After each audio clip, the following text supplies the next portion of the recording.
No, ish. Okay, kinda.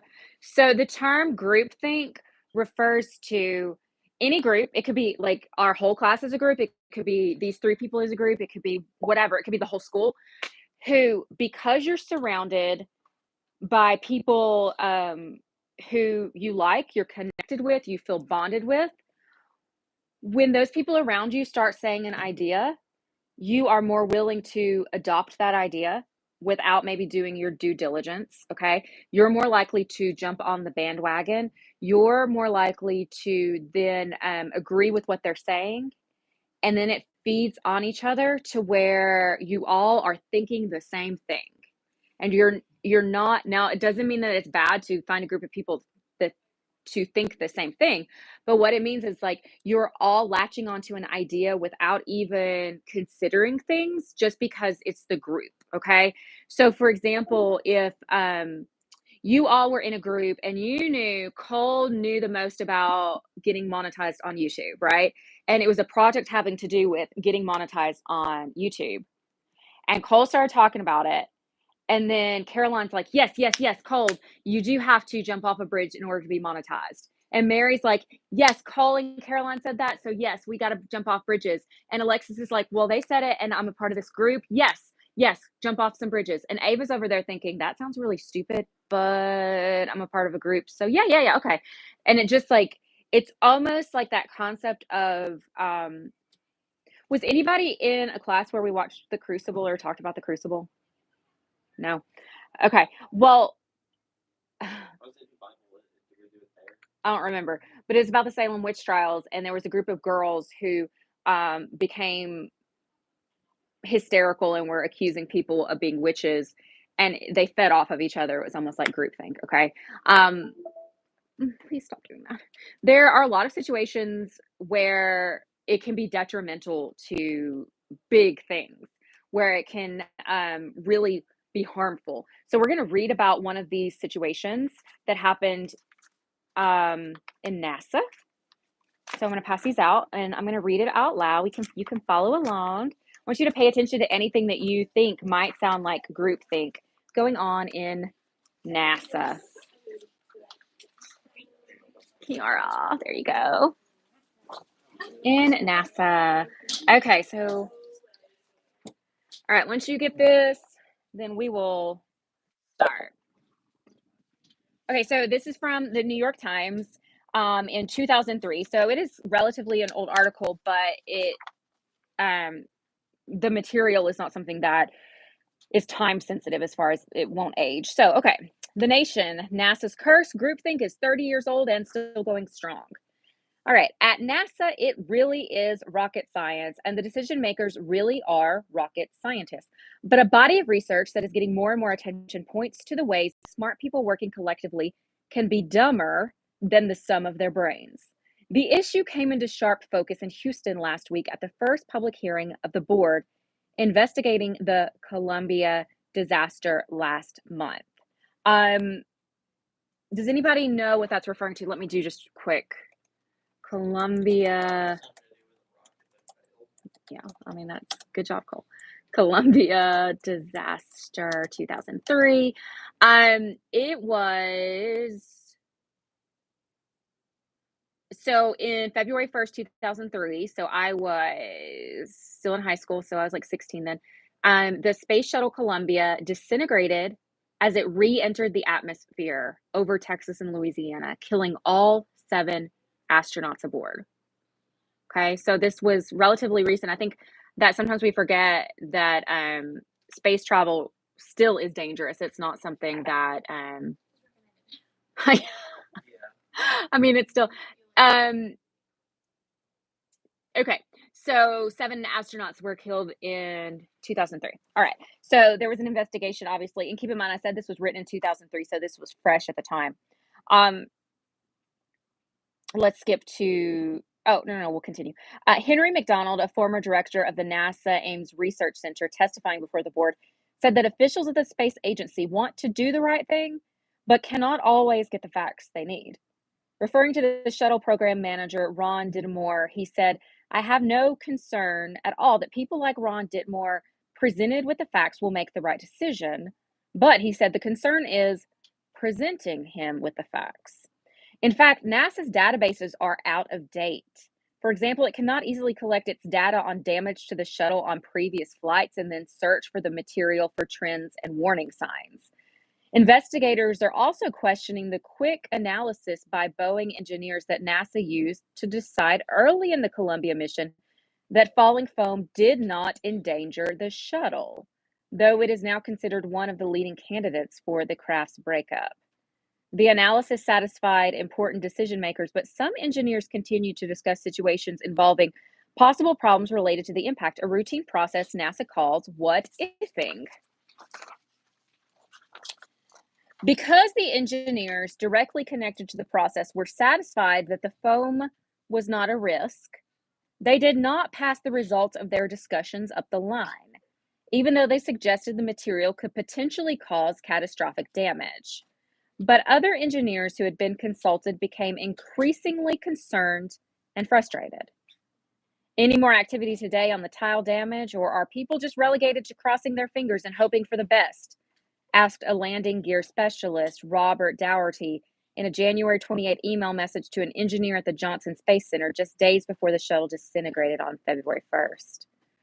The shuttle investigation may conclude that NASA did nothing wrong, but if part of the problem turns out to be the culture of decision making at NASA, it could lead to more group dynamics and words like groupthink, an ungainly term coined in 1972 by Irving Yanis, a Yale psychologist and a pioneer in the study of social dynamics. He called groupthink a mode of thinking that people engage in when they are deeply involved in a cohesive in-group, when the members striving for unanimity,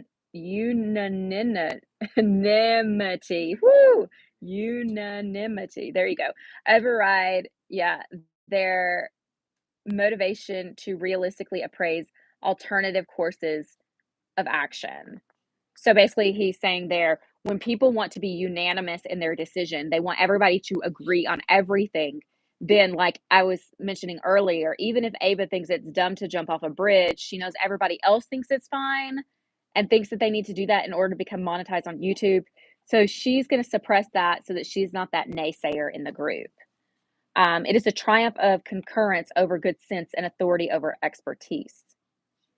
It would not be the first time the term has been applied to NASA. Professor Yanis, who died in 1990, cited the phenomenon after the loss of Challenger and its crew in 1986. Now, is anybody familiar with that shuttle disaster?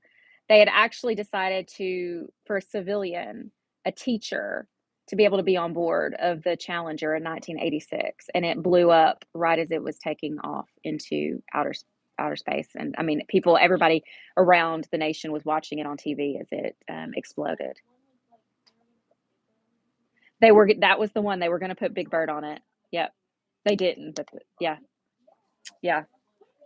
What's Big Bird? Okay, continue. The official inquiry into the Challenger disaster found that the direct cause was the malfunction of an O-ring seal on the right solid rocket booster that caused the shuttle to explode 73 seconds after launching. Listen, but the commission also found a serious flaw in the decision-making process leading up to launch. Worries about the O-ring circulated within the agency for months before the accident, but NASA appeared to be requiring a contractor to prove that it was not safe to launch rather than proving it was safe. Groupthink, Professor Yanis said, was not limited to NASA. He found it in the bungled Bay of Pigs invasion of Cuba and the escalation of the Vietnam War. It can be found, he said, whenever institutions make difficult decisions. We're going to skip that next paragraph. It's fine. As you go up the chain, you're generally asked harder and harder questions by people who have more and more control over your future, Mr. Lochbaum said. The group answering the questions then tend to agree upon a single answer and to be reluctant to admit it when they don't have a complete answer. Engineers, he said, can also become complacent in the face of a potential problem that has not gone badly wrong before. In the Challenger thing, where they had O-ring problems on previous flights, it got to be an annoyance. but not a symptom of disaster, he said. Nuclear plants suffer from the same false security, he said.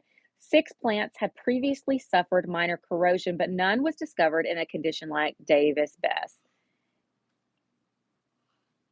It is only common sense that large institutions should try to make sound decisions, said John Seeley Brown, a former researcher at Xerox and co-author of The Social Life of Information. But it can be bewilderingly hard to do in practice. Often it takes tremendous skill in running a brainstorming session, Mr. Brown said. Every once in a while, the random way out idea needs to have more of a voice. So, what he's saying here is even if everyone is agreeing and there's that one person who has this idea that may seem out there and doesn't agree with the rest of the group, it needs to be given credence because that's the way that groupthink can be broken, okay?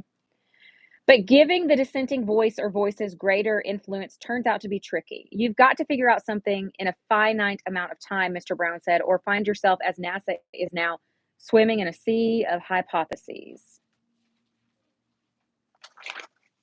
Oh, was that it? That is it. Okay. All right. So,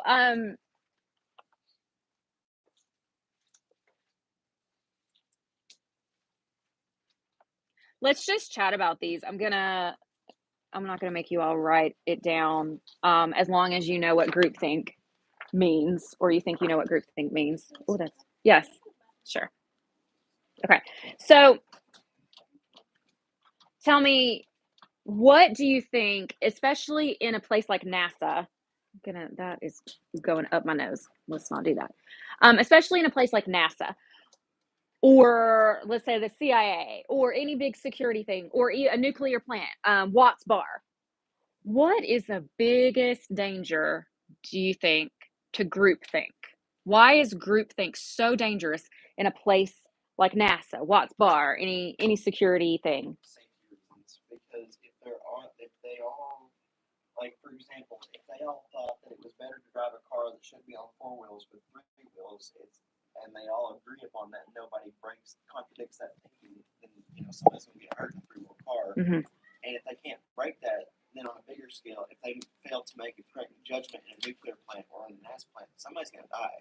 If that person, that is absolutely correct. So if you are a part of a group and groupthink prevails where it does not feel safe to have any dissension, it doesn't feel safe to speak up, then safety could be at risk. Have you ever, you don't have to give me an example, but have you ever felt like you were in a conversation or a part of a group where you may have felt differently, thought differently, and it did not feel safe for you to say those things? I have. Um, I think you can maybe even think of it. I know our nation right now, politics would be a big thing, right? People have such polarizing opinions, and I don't know if you've ever found yourself in the middle of a group that is really gung ho about one side or the other, and maybe you don't feel the same, and maybe you do feel safe to speak up. That's great, but maybe you also don't because you want to go along with the group. Has it always been this radical? It has. I mean, I'm not super old, so I don't have a ton of experience with it. But as far as I remember, no, it's been very divisive, more so than ever. And so, because of that, um, you may have, sorry, I lost my train of thought. You may have found yourself in situations like that. Um, let's think about I'm going to go to the next question. Um,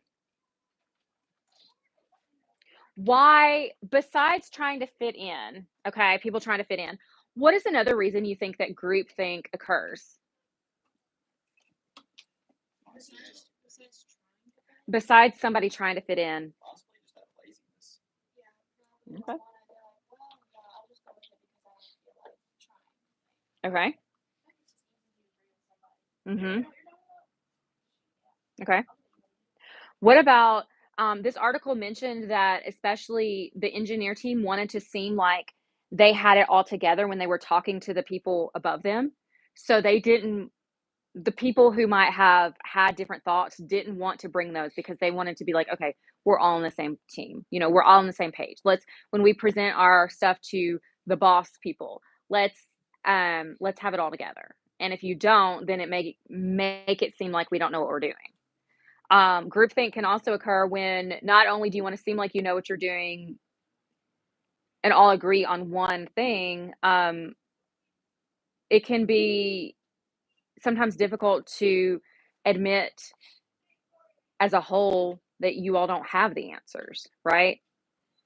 And so you just jump on, for example, in the Salem witch trials with this, keep in mind, y'all, my words. Woo, boo, boo, I didn't drink enough of the coffee yet. What is the book? What did I just say? Yeah, I know, but what's the play? Dadgummit, I was just talking about the Crucible. Woo! Okay, in the Crucible, keep in mind this was fictionalized history. But this group of girls, instead of saying, well, the reason why um, Mary Sue fainted was because she had a stomach ache, let's come up with a reason. Or the reason why sister such and such, which this was, this happened in the play, why one of the women had 10 miscarriages. Let's point to the fact, because keep in mind, medicine was not advanced then. Let's as a group come up with a reason, and let's just say it's because she's a witch. Okay, let's just say that so that we have an answer. Okay, you agree with that? Sounds good. Great. Okay, let's do that. So that can be another reason for groupthink. Groupthink can be for a myriad of reasons. Do you think that groupthink can ever be good? It could be, but It it's could be when it comes to like when there is an obvious solution, and like per se, if someone, so it's like per se, if someone was trying to find a common way to solve something, and like other people are trying to be like, well, I'm the smartest one, or like, oh, I have a better answer, because a lot of people try to one up people in groups. If you're in a group thing, it's kind of easy to be like, okay, we're all on the same page here. We need to do this, and it's easy to get things done cohesively. I guess in a way, but that depends on what it is. Okay. Plus, the bigger you make a group is where Like an art project. Where the more contradicting Trying to figure out opinions which come one is from. the art project. Like when you have a bigger group, you get more perspectives on everything, and it makes it harder to keep that one idea. Interesting. So, how many of you have read? I know a couple of you have. How many of you read Shirley Jackson's The Lottery? Just me and Mary? I know, I remember you read it. Okay, we're going to read it right now. Kiara, maybe? Yeah, maybe. We're going to read it right now. It's a short story. And you may get confused. You may be like, what's going on here? Just stick with it until the end. It will hopefully become apparent to you what is happening. And we're going to discuss groupthink and how it played a part within this short story, The Lottery by Shirley Jackson, who is a Southern author, by the way, and she is classified as a Gothic writer. One of my favorites. Okay, here's some for you all. Kiara, here's some for you all.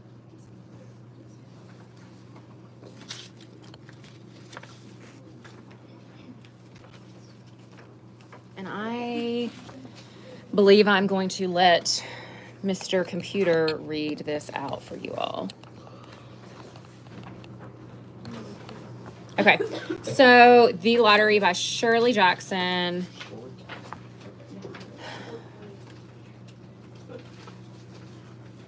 Let's see.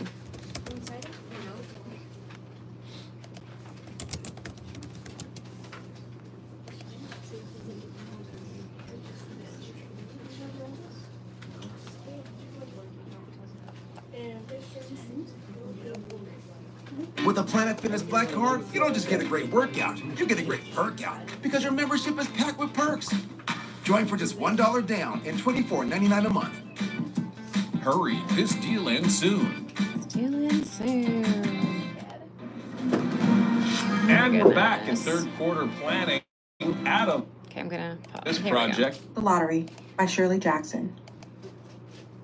The morning of June 27th was clear and sunny, with the fresh warmth of a full summer day. The flowers were blossoming profusely, and the grass was richly green.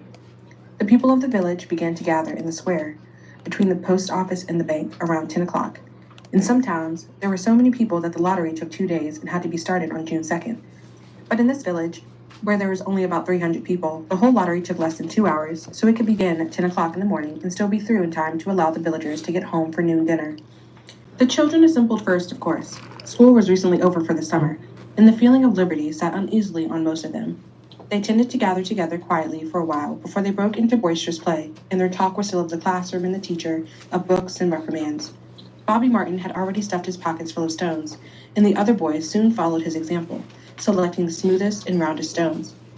Bobby and Harry Jones and Dickie Delacroix, the villagers pronounced his name Delacroix, eventually made a great pile of stones in one corner of the square and guarded it against the raids of the other boys. The girls stood aside, talking among themselves, looking over their shoulders at rolled in the dust or clung to the hands of their older brothers or sisters. Soon the men began to gather, surveying their own children, speaking of planting and rain, tractors and taxes. They stood together, away from the pile of stones in the corner, and their jokes were quiet and they smiled rather than laughed. The women, wearing faded house dresses and sweaters, came shortly after their menfolk. They greeted one another and exchanged bits of gossip as they went to join their husbands. Soon the women, standing by their husbands, began to call to their children, and the children came reluctantly, having to be called 4 or 5 times. Bobby Martin ducked under his mother's grasping hand and ran, laughing, back to the pile of stones. His father spoke up sharply, and Bobby came quickly and took his place between his father and his oldest brother. The lottery was conducted, as were the square dances, the teen club, the Halloween program, by Mr. Summers, who had time and energy to devote to civic activities. He was a round-faced, jovial man, and he ran the coal business, and people were sorry for him because he had no children and his wife was a scold. When he arrived in the square, carrying the black wooden box, there was a murmur of conversation among the villagers, and he waved and called, "Little late today, folks." The postmaster, Mr. Graves, followed him, carrying a three-legged stool, and the stool was put in the center of the square, and Mr. Summers set the black box down on it. The villagers kept their distance, leaving a space between themselves and the stool, and when Mr. Summers said, "Some of you fellows want to give me a hand?" there was a hesitation before two men, Mr. Martin and his oldest son, Baxter, came forward to hold the box steady on the stool while Mr. Summers stirred up the papers inside it.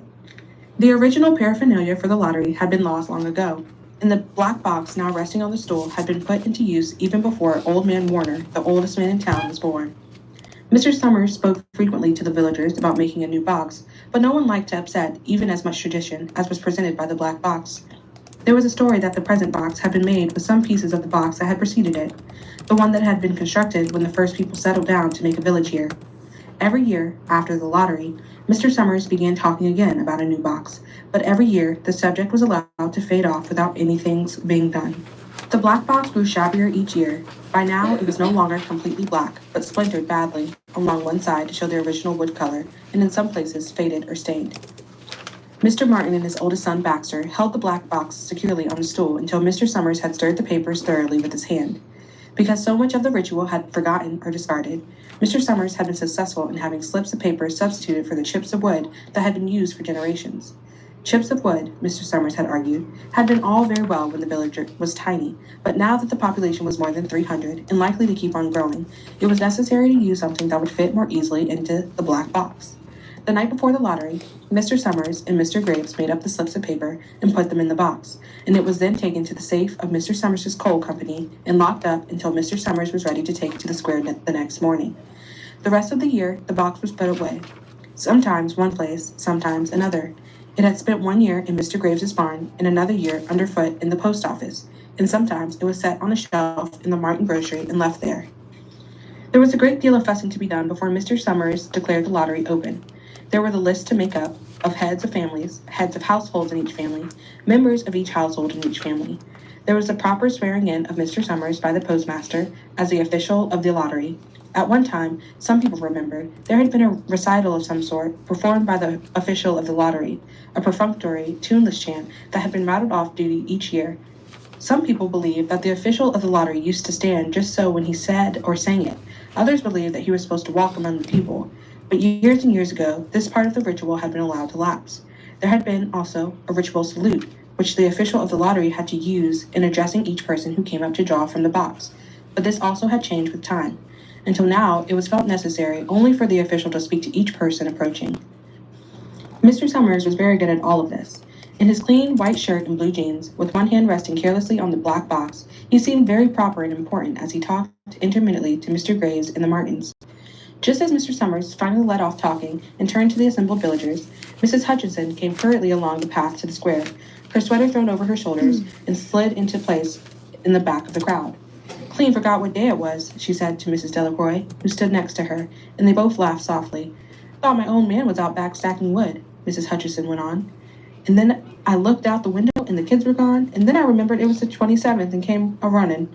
She dried her hands on her apron, and Mrs. Delacroix said, You're in time, though. They're still talking away up there. Mrs. Hutchinson craned her neck to see through the crowd and found her husband and children standing near the front. She tapped Mrs. Delacroix on the arm as a farewell and began to make her way through the crowd. The people separated good-humoredly to let her through. 2 or 3 people said in voices just loud enough to be heard across the crowd, Here comes your Mrs. Hutchinson. And, Bill, she made it after all. Mrs. Hutchinson reached her husband, and Mr. Summers, who had been waiting, said cheerfully, Thought we were going to have to get on without you, Tessie. Mrs. Hutchinson said, gritty, Wouldn't have me leave dishes in the sink now, would you, Joe? And soft laughter ran through the crowd as the people stirred back into position after Mrs. Hutchinson's arrival. Well now, Mr. Summers said soberly, Guess we better get started, get this over with so we can get back to work. Anybody in here? Dunbar, several people said. Dunbar. Dunbar. Mr. Summers consulted his list. Clyde Dunbar, he said. That's right. He's broke his leg, hasn't he? Who's drawing for him? Me, I guess, a woman said, and Mr. Summers turned to look at her. Wife draws for her husband, Mr. Summers said. Don't you have a grown boy to do it for you, Janie? Although Mr. Summers and everyone else in the village knew the answer perfectly well, it was the business of the official of the lottery to ask such questions formally. Mr. Summers waited with an expression of polite interest while Mrs. Dunbar answered. Horace is not but 16 yet, Mrs. Dunbar said regretfully. Guess I got a fill-in for the old man this year. Right, Mr. Summers said. He made a note on the list he was holding. Then he asked, Watson boy drawing this year? A tall boy in the crowd raised his hand. Here, he said, I'm drawing for my mother and me. He blinked his eyes nervously and ducked his head as several voices in the crowd said things like, Good fellow, lad, and good to see your mother's got a man to do it. Well, Mr. Summers said, guess that's everyone. Old man Warner make it? Here, a voice said, and Mr. Summers nodded. A sudden hush fell on the crowd as Mr. Summers cleared his throat and looked at the list. All ready? He called. Now, I'll read the names, heads of families first, and the men come up and take a paper out of the box. Keep the paper folded in your hand without looking at it until everyone has had a turn. Everything clear? The people had done it so many times that they only half listened to the directions. Most of them were quiet, wetting their lips, not looking around. Then Mr. Summers raised one hand high and said, Adams. A man disengaged himself from the crowd and came forward. Hi, Steve, Mr. Summers said, and Mr. Adams said, Hi, Joe. They grinned at one another humorlessly and nervously. Then Mr. Adams reached into the black box, took out a folded paper. He held it firmly by one corner as he turned and went hastily back to his place in the crowd, where he stood a little apart from his family, not looking down at his hand. Allen, Mr. Summers said. Anderson? Bentham? Seemed like there's no time at all between lotteries anymore, Mrs. Delacroix said to Mrs. Graves in the back row. Seems like we got through with the last one only last week. Time sure goes fast, Mrs. Graves said. Clark? Delacroix? There goes my old man, Mrs. Delacroix said. She held her breath while her husband went forward. Dunbar, Mr. Summers said, and Mrs. Dunbar went steadily to the box, while one of the women said, Go on, Janie, and another said, There she goes. Where next? Mrs. Graves said. She watched while Mr. Grave came around from the side of the box, greeted Mr. Summers gravely, and selected a slip of paper from the box. By now, all through the crowd, there were men holding the small folded papers in their large hand, turning them over and over nervously. Mrs. Dunbar and her 2 sons stood together, Mrs. Dunbar holding the slip of paper. Harbert? Hutchinson? Get up there, Bill, Mrs. Hutchinson said, and the people near her laughed. Jones? They do say, Mr. Adams said to old man Warner, who stood next to him, that over in the North Village, they're talking of giving up the lottery. Old man Warner snorted. Pack of crazy fools, he said. Listening to the young folks, nothing good enough for them.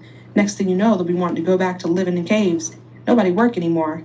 Live that way for a while. Used to be a saying about lottery in June, corn be heavy soon. First thing you know, we'd all be eating stewed chickweed and acorns. There's always been a lottery, he added petulantly. Bad enough to see young Joe Summers up there joking everybody.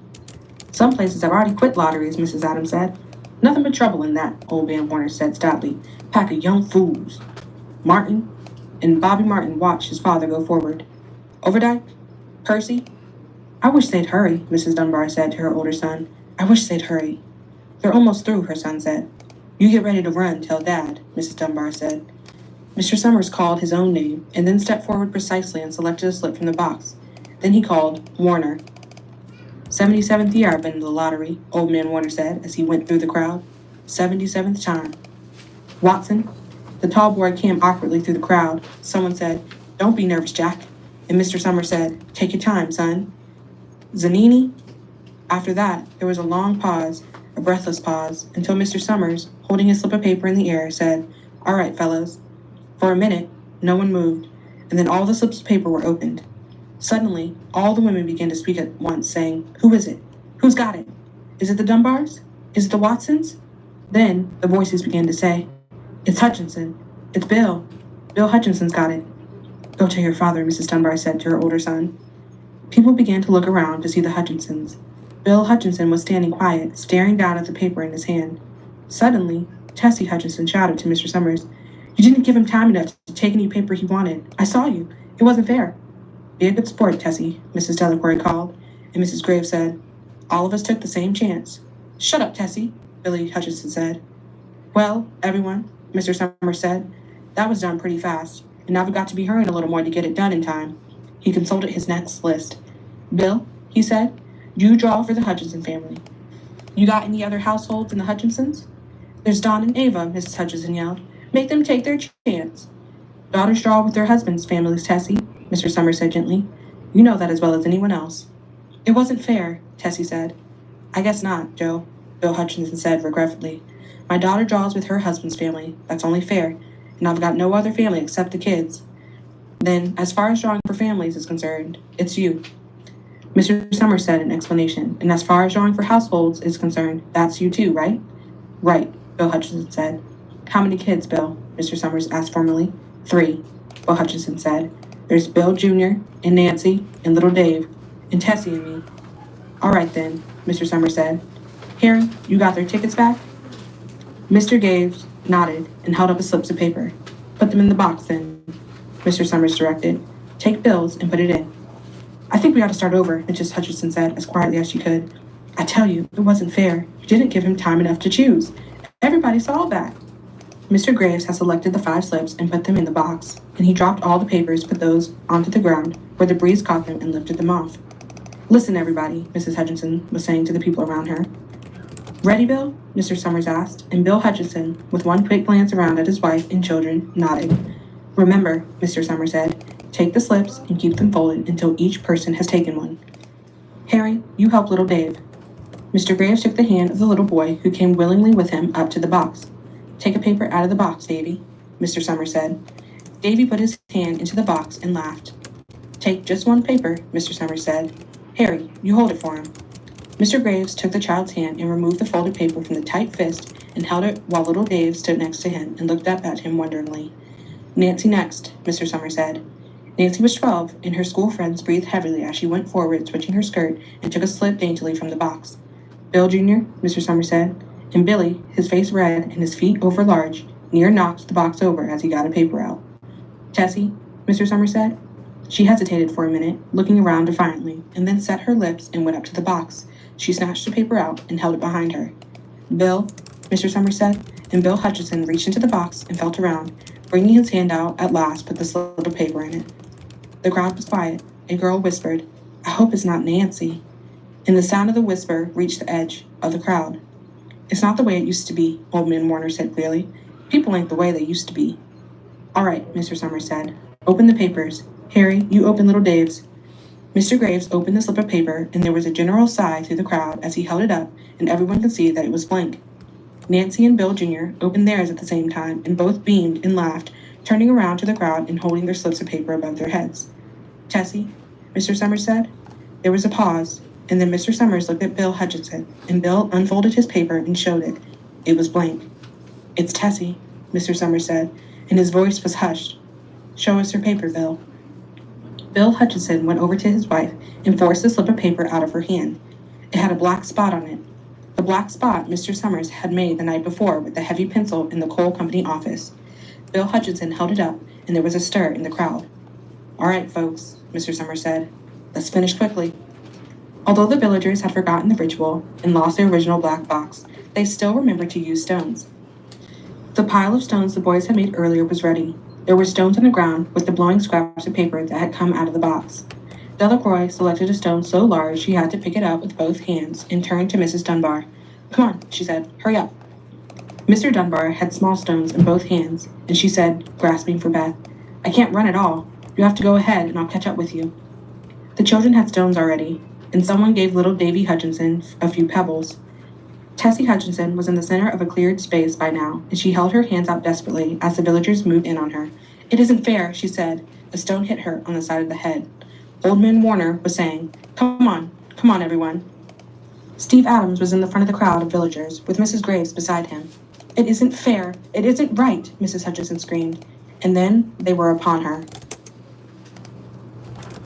Okay. Have you been feeling sad most of the time? That's appropriate. I'm feeling sad. All right. So just quickly to make sure that everybody's on the same page about what happened, somebody give me a little rundown of. They took a lottery to stone someone. Great. They took, basically that's it, right? They took a lottery. We see that apparently this is a tradition that has been happening, and you draw names, a family gets chosen, and then somebody from that family gets chosen to be stoned. And the whole community came together to do that, correct? Correct. Okay, so I have a worksheet for you, actually two. One is reading comprehension questions just to make sure that you understood the story. And then the other one is a specific page to get you to think about how groupthink played a part in this story. And we'll also discuss on Tuesday why Shirley Jackson wrote this. Just to give you a heads up, she wrote it in 1948. So maybe be thinking about what happened in historical context in that time period that might have motivated Miss Jackson to write this piece. And I'm trying to be done. Done.